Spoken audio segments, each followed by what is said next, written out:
Botticelli hits my confidence. Botticelli and Raphael, shirts and trousers. Chennai திருவில்லிக்கேணி Parthasarathy சுவாமி கோவில், திருச்சி ஸ்ரீரங்கம் ரங்கநாத பெருமாள் கோவில், மதுரை தல்லாகுளம் பெருமாள் கோயில், கடலூர் திருவந்திபுரம் கோவிலிலும் தற்போது சொர்க்கவாசல் திறக்கப்படும் நிகழ்வை பார்த்துக் கொண்டிருக்கிறோம். இது தொடர்பான தகவல்களை நம்முடைய செய்தியாளர் ஸ்ரீதரிடம் கேட்கலாம். ஸ்ரீதர், விவரம் என்ன?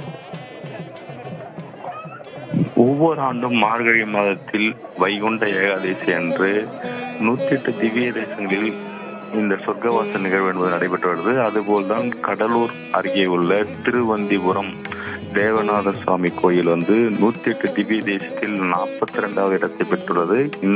இங்கு உலக புகழ்பெற்ற தேவநாத சுவாமி கோயிலில் உள்ள அந்த இடத்தில் ஒவ்வொரு ஆண்டும் சொர்க்கவாசல் நிகழ்வு என்பது வைகுண்ட ஏகாதசி என்று நடைபெறுகிறது. இந்த சொர்க்கவாசல் என்பது என்ன நிகழ்வு என்றால், தேவர்களை அசுரர்கள் மிகப்பெரிய கொடுமை செய்து வந்த சமயத்தில் தேவர்கள் ஒன்றிணைந்து அசுரர்களை அழிக்க வேண்டும் அப்படின்னு விஷ்ணு பகவானிடம் வேண்டிக் கொண்ட போது அவர்கள் தேவர்களை கோரிக்கை ஏற்று அசுரர்களை அழிக்கிறார். அசுரர்கள் மனம் திருந்தி தங்களை ஏற்றுக்கொள்ள வேண்டும் என்ற ஒரு கோரிக்கை வைக்கும் போது ராப்பத்து இரவு 10 விரதம் இருந்து தன்னிடம் வரலாம் என்ற சொல்லின் அடிப்படையில் அப்போதுதான் பகவான் காட்சியளிப்பார் என்ற ஒரு தகவலை சொல்கிறார். இது ஐதீகமாக சொல்லப்படுகிறது. அதன் அடிப்படையில தான் இந்த வைகுண்ட ஏகாதசி என்று பகவான் பக்தர்களுக்கு அருள் பளிப்பார். அந்த சொர்க்கவாசல் நிகழ்ச்சி தான் ஒவ்வொரு ஆண்டும் இதுபோல் மார்கழி நாளில் நடைபெறுகிறது. அதுதான் திருவந்திபுரம் பகுதியில் தற்போது நடைபெறுகிறது. இதற்காக பல்வேறு பகுதியிலிருந்து பக்தர்கள் கூட்டம் அங்கு குவிந்து நள்ளிரவு முதலே குவிந்துள்ளார்கள். இதற்காக போதிய போலீஸ் பாதுகாப்பும் போடப்பட்டிருக்கிறது. தற்போது அந்த சொர்க்கவாசல் நிகழ்வை காண்பதற்காக பக்தி பரவசுடன் ஆயிரக்கணக்கான பக்தர்கள் அங்கு குவிந்திருக்கிறாங்க. ஸ்ரீதர், கடலூர் திருவந்திபுரத்திற்கு எந்தெந்த பகுதிகளில் இருந்தெல்லாம் பக்தர்கள் வருகை தந்திருக்கிறார்கள், அவர்களுக்கு செய்யப்பட்டிருக்கக்கூடிய ஏற்பாடுகள் போன்ற பல்வேறு விஷயங்களையும் குறிப்பிடுங்க. குறிப்பாக 108 திவ்ய தேசங்களில் கடலூர் மிக சிறப்பு வாய்ந்தது. குறிப்பாக சொல்ல வேண்டும் என்றால், திருப்பதியில் உள்ள பெருமாளுக்கு அண்ணன் கடலூரில் உள்ள திருவந்திபுரத்தில் உள்ள தேவநாத சுவாமி என்று சொல்லப்படுகிறது. திருப்பதிக்கு செல்ல முடியாதவர்கள் கடலூரில் உள்ள திருவந்திபுரத்திற்கு தங்கள் வேண்டுதலை நிறைவேற்றிக் கொள்வார்கள். அந்த அளவு சிறப்பு வாய்ந்தது திருவந்திபுரம் கோயில். இந்த கோயில் மலையை ஒட்டி உள்ளது. இந்த மலை என்பது சஞ்சீவி மலையிலிருந்து விழுந்த ஒரு துண்டுதான் இந்த மலை என்று ஐதீகத்தில் சொல்லப்படுகிறது. அப்படி சிறப்பு வாய்ந்த இந்த திருவந்திபுரம் மலை அருகே உள்ள தேவநாத சுவாமி கோயிலுக்கு உலகத்தில் இருந்து பல்வேறு பக்தர்கள் இங்கு சாமி தரிசனம் செய்வது வழக்கம். ஒவ்வொரு ஆண்டும் இதுபோல் சிறப்பு நிகழ்ச்சியில் பல்வேறு நிகழ்ச்சிகள், ஒவ்வொரு மாதத்திலும் பல்வேறு நிகழ்ச்சிகளில் தேவநாத சுவாமி சிறப்பு அலங்காரங்களில் பக்தர்களுக்கு அருள் பளிப்பார். இதை காண மிகப்பெரிய அளவில் நீண்ட வரிசையில் நின்று பொதுமக்கள் பக்தர்கள் என சாமியை தரிசனம் செய்ய வருவார்கள். இதற்காக ஒவ்வொரு முறையும் சிறப்பு பேருந்துகள், அது மட்டும் இல்லாமல் அங்கு போதிய அளவுக்கு காவல்துறையில் குவிக்கப்படுவார்கள். இன்னும் இது சிறப்பு சொல்ல வேண்டும் என்றால், ஒரு புறம் மலை கோயில், அதன் பிறகு கெடிலமாறு, இப்படி மலை ஆற்றை ஒட்டி உள்ள இந்த கோயில் என்பது மிக சிறந்த கோயிலாகவும் இந்த தேவநாத சுவாமி தரிசித்தால் மிகப்பெரிய நன்மை கிடைக்கும் என்று சொல்லப்படுகிறது. அதுவும் குறிப்பாக இந்த சொர்க்கவாசல் திறப்பொன்று நேரடியாக பார்க்கும்போது பாவங்கள் நீங்கி தங்களை சொர்க்கத்தில் அனுமதிக்க பகவான் ஏற்றுக்கொண்டதாகவும் நம்பப்படுகிறது. அதற்காகத்தான் இந்த அளவுக்கு கூட்டம் குவிகிறது. இது மட்டும் இல்லாமல் இந்த தேவநாத சுவாமி கோயில் அருகே உள்ள மலையில் தான் ஹரிகிரவர், கல்வி கடவுளான ஹரிகிரவரும் இருக்கிறார். எனவே இந்த பகுதி மிகப்பெரிய சிறப்பு வாய்ந்த பகுதியாக சொல்லப்படுகிறது. தகவல்களுக்கு நன்றி ஸ்ரீதர்.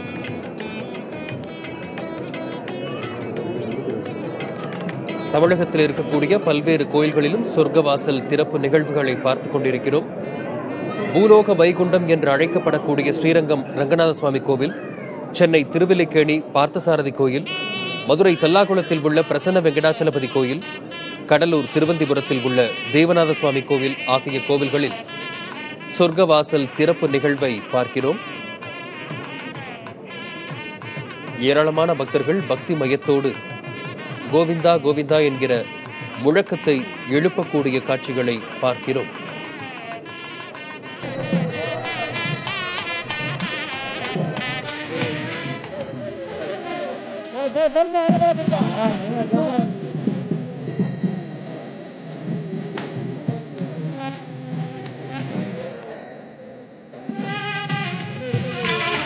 வசந்த், தற்போது நாம் பார்த்து கொண்டிருப்பது மதுரை தல்லாகுளத்தில் உள்ள பிரசன்ன வெங்கடேச பெருமாள் திருக்கோயில் தான் நம்ம பார்த்து கொண்டிருக்கிறோம்.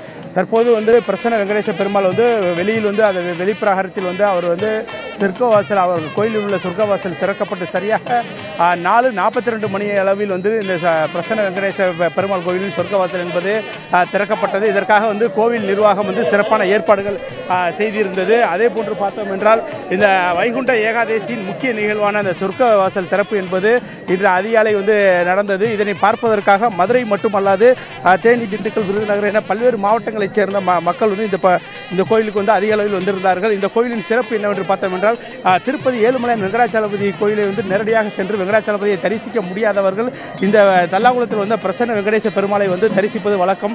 இந்த நிலையில் அந்த திருப்பதிக்கு நிகராக பார்க்கப்படும் இந்த தல்லாகுளம் பிரசன்ன வெங்கடேச பெருமாள் திருக்கோயிலின் சொர்க்கவாசல் திறப்பு என்பது சற்று நேரத்திற்கு முன்னர் தான் நடைபெற்றது. அதனைத் தொடர்ந்து அந்த சொர்க்கவாசல் திறப்பினை தொடர்ந்து அந்த கோவிலை சுற்றி வெளிப்பிரகாரங்களில் அந்த பிரசன்ன வெங்கடேச பெருமாள் அந்த பல்லாக்கில் அந்த வீதி உலா வந்து கொண்டிருக்கிறார். அந்த காட்சியை தான் பார்த்து கொண்டிருக்கிறோம்.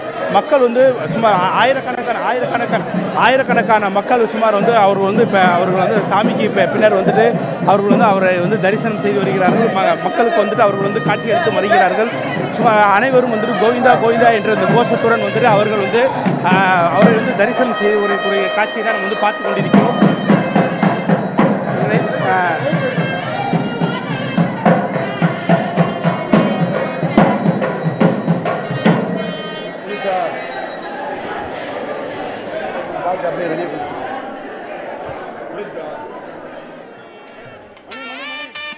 தகவல்களுக்கு நன்றி நாகேந்திரன். ஸ்ரீரங்கம், சென்னை, மதுரை, கடலூரை தொடர்ந்து சேலத்திலும் நம்பெருமாளை தரிசிக்க ஏராளமான பக்தர்கள் கூடியிருப்பதை பார்க்க முடிகிறது. தகவல்களை செய்தியாளர் மோகன்ராஜிடம் கேட்கலாம். மோகன்ராஜ், விவரம் என்ன? வசந்த், தமிழகத்தில் இன்று வைகுண்ட ஏகாதசி விழா வெகு விமர்சையாக கொண்டாடப்பட்டு வருகிறது. இதனையொட்டி சேலத்தில் பிரசித்தி பெற்ற சேலம் அழகுக்கோட்டை அழகிரிநாதர் கோவிலிலும் இன்று சொர்க்கவாசல் திறப்பு வைபவம் வெகு விமர்சையாக நடைபெற்றது. அழகிரிநாதரை தரிசிக்க இரவு முதற்கொண்டே ஏராளமான பக்தர்கள் ஆலய வளாகத்தில் காத்திருந்தார்கள். சரியாக 5 மணி அளவில் கோட்டை அழகிரிநாதர் கோவிலில் சொர்க்கவாசல் திறப்பு வைபவம் விமர்சையாக நடைபெற்றது. குறிப்பாக வைகுண்ட ஏகாதசி, அதாவது வளர்பிறையில் வருகின்ற இந்த மார்கழி மாதத்தில் வளர்பிறையில் வருகின்ற இந்த ஏகாதசி தினத்தன்று விரதம் இருந்து நம்பெருமாளை தரிசித்தால் பிறவி பலனை அடையலாம் என்ற அடிப்படையில் ஏராளமான பக்தர்கள் இந்த வைகுண்ட ஏகாதசியை கொண்டாடுவதற்காக காத்திருந்த நிலையில் தற்பொழுது சேலம் கோட்டை அழகிரிநாதர் திருக்கோவிலில் சொர்க்கவாசல் திறப்பு விழா நடைபெற்றது. குறிப்பாக பரமபத வாசல் வழியாக பெருமாள் கடந்து வரும் காட்சியை காண்பதற்காக ஏராளமானோர் கோயில் வளாகத்தில் காத்திருந்தார்கள். தற்பொழுது நாம் பார்த்துக் கொண்டிருக்கின்ற காட்சி பரமபத வாசல் வழியாக வந்த பெருமாளை தரிசித்து சிறப்பு பூஜைகளும் நடைபெற்று வருகிறது. இந்த வைபவத்திற்கான ஏராளமான பக்தர்கள் குவிந்திருக்கிற காட்சியை தான் நம்ம பார்த்திருக்கிறோம். இது மட்டுமல்லாமல் இரவு முதற்கொண்டே பல்லாயிரக்கணக்கான பக்தர்கள், சேலத்தின் சுற்றுவட்டார பகுதிகளைச் சேர்ந்த ஏராளமான பக்தர்கள் ஆலய வளாகத்தில் காத்திருந்தார்கள். ஏற்கனவே பகல் 10 உற்சவம் முடிவடைந்த நிலையில் இனி வரும் காலங்களில் ராப்பத்து வைபவம் நடைபெற உள்ளது. இந்த வைபவங்களில் பங்கேற்பதற்காகவும் பெருமாளை தரிசித்து பிறவி பலனை அடைவதற்காகவும் பக்தர்கள் ஏராளமானோர் ஆலய வளாகத்தில் குவிந்திருக்கிறார்கள். பாதுகாப்பு வசதிக்காக காவல்துறையினரும் தொடர்ச்சியாக பாதுகாப்பு பணியில் ஈடுபட்டு வருகிறார்கள். வசந்த், தகவல்களுக்கு நன்றி மோகன்ராஜ்.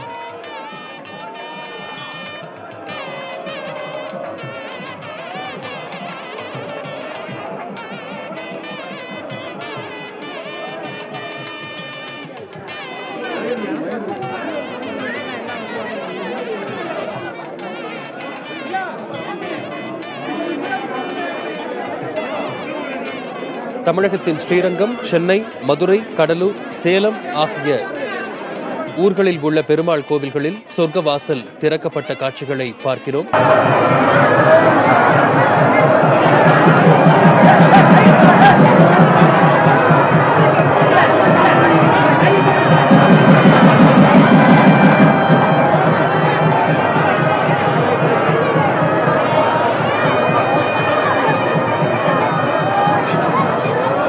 பல்வேறு இடங்களில் இருக்கும் பெருமாள் கோவில்களில் சொர்க்கவாசல் திறக்கும் காட்சிகளை பார்த்துக் கொண்டிருக்கிறோம். அந்த வகையில் கடலூர் திருவந்திபுரத்தில் இருக்கக்கூடிய தேவநாத சுவாமி கோவிலில் சொர்க்கவாசல் திறக்கும் விமர்சையான நிகழ்வை பார்க்கிறோம். ஏராளமான பக்தர்கள் கூடியிருந்து கோவிந்தா கோவிந்தா என்று முழங்கும் காட்சிகளை பார்க்கிறோம். கைகளில் பந்தம் ஏந்தி பல்லக்கில் பெருமாளை தூக்கி வந்து அங்கிருக்கக்கூடிய பக்தர்கள் வழிபடச் செய்யுமாறு அமைக்கப்பட்டிருக்கிறது. இந்நிகழ்வு திருவந்திபுரத்தில் சொர்க்கவாசல் திறக்கப்பட்டிருக்கிறது. கோவிந்தா கோவிந்தா என விண்ணை முட்டும் அளவிற்கு பக்தர்கள் பக்தி முழக்கம் எழுப்புகிறார்கள். தொடர்ந்து நம்முடைய செய்தியாளர் ஸ்ரீதரிடம் கேட்கலாம். ஸ்ரீதர், கடலூர் திருவந்திபுரம் தேவநாத சுவாமி கோயிலில் சொர்க்கவாசல் என்பது திறக்கப்பட்டிருக்கிறது. நிகழ்வுகளை பதிவு செய்யுங்கள்.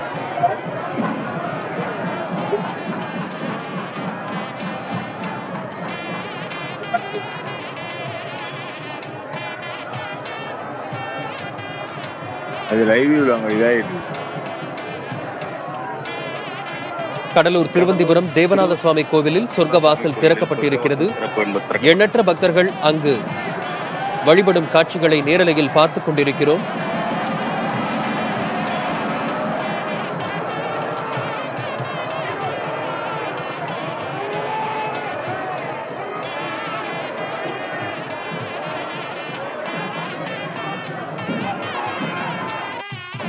ஸ்ரீரங்கம், திருப்பதி, சென்னை, மதுரை, சேலம் உள்ளிட்ட ஊர்களில் இருக்கக்கூடிய பெருமாள் கோயிலை தொடர்ந்து கடலூரிலும் சொர்க்கவாசல் திறக்கப்பட்டிருக்கிறது. நேற்று இரவில் இருந்தே சிறப்பு பூஜைகள், அபிஷேகங்கள், ஆராதனைகள் நடைபெற்றிருந்தன.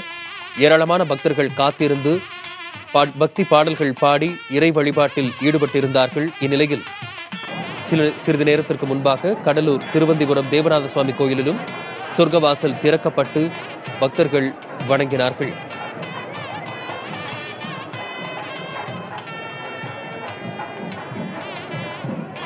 தொடர்ந்து நம்முடைய செய்தியாளர் ஸ்ரீதரிடம் விவரங்களை கேட்கலாம். ஸ்ரீதர், கடலூர் திருவந்திபுரம் தேவநாத சுவாமி கோவிலிலும் சொர்க்கவாசல் திறக்கப்பட்டிருக்கிறது. நிகழ்வுகளை பதிவு செய்யுங்கள். 108 திவ்ய தேசங்களில் 42வது திவ்ய தேசமாக திருவந்திபுரம் சொல்லப்படுகிறது. இந்த சிறப்பு வாய்ந்த திருவந்திபுரம் தேவநாத சுவாமி கோயில் பொறுத்த வரைக்கும் வைகுண்ட ஏகாதசி வெகு சிறப்பாக விமர்சையாக கொண்டாடப்படும். ஒவ்வொரு ஆண்டும் இதை காண பல்லாயிரக்கணக்கானோர் வந்து குவிவார்கள். நள்ளிரவு முதலே திருவந்திபுரத்தில் வந்து பல்லாயிரக்கணக்கான குவிந்த காரணத்தினால் பாதுகாப்பு ஏற்பாடும் போதிய அளவு செய்யப்படும். குறிப்பாக சற்று முன் வந்து தேவநாத சுவாமி கோயிலில் சொர்க்கவாசல் நிகழ்வு என்பது நடைபெறுகிறது. தேசியர் வந்து எதிர்த்து நின்ற போது தேவநாத சுவாமி சொர்க்கவாசல் திறக்கப்பட்டு வெளியே வந்து பக்தர்கள் காட்சியளித்தார். அந்த காட்சியை தான் பரவசமாக பக்தர்கள் பார்த்து பூ தூவி விண்ணை முட்டும் அதற்கு கோவிந்தா என்ற கோஷங்களை எழுப்பி சாமி தரிசனம் செய்தார்கள். இதற்கான பல மணி நேரம் நின்றபடியே காத்திருந்தார்கள். கடலூரை பொறுத்த வரைக்கும் தற்போது பனியின் தாக்கமும் மழையின் தாக்கமும் கடுமையாக இருந்த வேளையும் இன்று காலை அந்த கோயிலில் பல்லாயிரக்கணக்கானோர் குவிந்து தற்போது சொர்க்கவாசல் நிகழ்ச்சியில் வந்து பக்தி பரவசுடன் கலந்து கொண்டிருக்கிறார்கள். இதுதான் நீங்கள் நேரடியாக பார்த்து கொண்டிருக்கிறீர்கள். இந்த தேவநாத சுவாமி கோயிலை பொறுத்த வரைக்கும் ஒரு புறம் மலை, ஒரு புறம் ஆறு என இரண்டு புறத்திலும் நடுவில் தேவநாத சுவாமி கோயில் அமைந்திருக்கிறது. சொர்க்கவாசலுக்காக இந்த நிகழ்ச்சியை காண்பதற்காகவும் தங்கள் பாவங்களை நீங்கி சொர்க்கம் அடைய வேண்டும் என்றால் இந்த நிகழ்வில் கலந்து கொள்ள வேண்டும் என்றும் வந்து பக்தர்கள் மத்தியில் உள்ளது. அதற்காக தான் பல்லாயிரக்கணக்கானோர் குவிந்து தற்போது இந்த சொர்க்கவாசல் நிகழ்ச்சியை வந்து காண வந்து திருவந்திபுரத்தில் குவிந்திருக்கிறார்கள். தொடர்ந்து வந்து பல இடங்களில் வந்து பாதுகாப்பு ஏற்பாடு செய்யப்பட்டிருக்கிறது. கடலூர் தேவநாத சுவாமியை இன்றைய தினம் சொர்க்கவாசல் திறப்பு தினமான இன்று வழிபட்டால் என்னென்ன நன்மைகள் கிடைக்கும் என்று பக்தர்கள் மத்தியில் நம்பப்படுகிறது? குறிப்பாக இந்த வைகுண்ட ஏகாதசி என்பது ரா 10 பகல் 10 கிட்டத்தட்ட 21 தினங்கள் வந்து விரதம் இருந்து இந்த சொர்க்கவாசல் நிகழ்வில் கலந்து கொண்டால் தங்கள் பாவம் நீங்கி சொர்க்கத்தில் இடம் கிடைக்கும் என்பது ஒரு நம்பிக்கை. அது மட்டும் இல்லாமல் சொர்க்கவாசல் என்ற சிறப்பு என்பது என்னவென்றால் அசுரர்கள் வந்து தேவர்களை வந்து தொடர்ந்து வந்து துன்புறுத்தி வந்த வேளையில் தேவர்கள் விஷ்ணு பகவானிடம் அசுரர்களை வந்து அழிக்க வேண்டும் என்ற ஒரு கோரிக்கை சிக்க வைக்கிறார்கள். அசுரர்களை விஷ்ணு பகவான் வதம் செய்கிறார். அசுரர்கள் அதன் பிறகு மனம் திருந்தி தங்களை ஏற்றுக்கொள்ள வேண்டும் என்று பகவானிடம் வந்து வேண்டுகோள் வைக்கப்பட்டதாகவும், அப்போதுதான் ராப்பத்து இரவு 10 என்று விரதம் இருந்து தன்னிடம் வரலாம் என பகவான் வந்து அசுரர்களுக்கு வந்து ஒரு வரம் கொடுத்ததாகவும், அந்த அசுரர்கள் எங்களை போல் பல பாவங்களை பண்ணியிருக்கிறார்கள், அவர்களை ஏற்றுக்கொள்ள வேண்டும் என்று சொல்லக்கூடிய காலகட்டத்தில் தான் இந்த மார்கழி மாதத்தில் ராப்பத்து இரவு 10 விரதம் இருந்து இந்த சொர்க்கவாச நிகழ்ச்சியில் வந்து கலந்து கொண்டால் அவரை பகவான் ஏற்றுக்கொள்வார் என்ற நம்பிக்கையின் அடிப்படையில் தான் இந்த சொர்க்கவாச நிகழ்ச்சி வந்து நடத்தப்படுகிறது. தகவல்களுக்கு நன்றி ஸ்ரீதர். பார்ட்டி வேர்னாலும் ஐ ப்ரிஃபர் போட்டிசலி. எங்க இருந்தாலும் நம்ம ஸ்டாரா தெரியணும் இல்லையா? வெரைட்டியான கலர்ஸ், நியூ டிசைன்ஸ், அதுக்கு மேல star look. The one and only Botticelli. Botticelli and Raphael, shirts and trousers.